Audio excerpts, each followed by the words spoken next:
अस्सलाम वालेकुम बच्चों।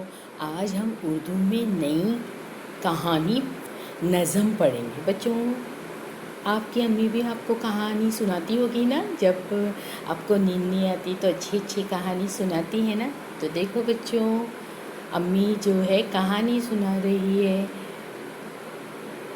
कि तुम जो है आसमान में उड़ रहे हो, शेर को भी मार रहे हो। तो बच्चों चलो कहानी सुनते हैं।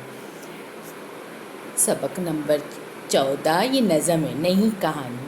अम्मी कहने लगी कहानी, एक था राजा एक थी रानी। मुन्ना बिस्तर पर से बोला, अब ये कहानी मैं न सुनूंगा, नई कहानी मुझे सुनाओ। अम्मी मेरा जी बहलाओ, मैं न सुनूंगा शेर का किस्सा। आ जाता है मुझको गुस्सा, क्यों खाता है हिरन हमारे, नन्हे से खरगोश बेचारे।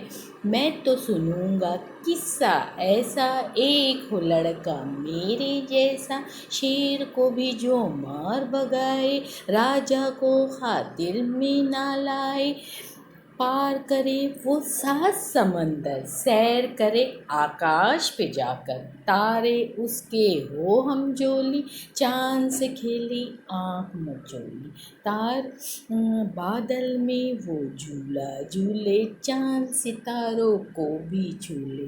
अम्मी मेरी अच्छी अम्मी, कह दो आज कहानी ऐसी। तो बच्चों कहानी देखिए बच्चों, बच्चा कौन सी कहानी सुनना चाहता है जिसमें जो है वो 7 पार करे, वो 7 समंदर आकाश पे जाके, और चाँद से खेले और चाँद सितारों को भी छू ले। तो बच्चा जो है इस नज़म में ऐसी कहानी सुनना चाहता है। थैंक यू बच्चों।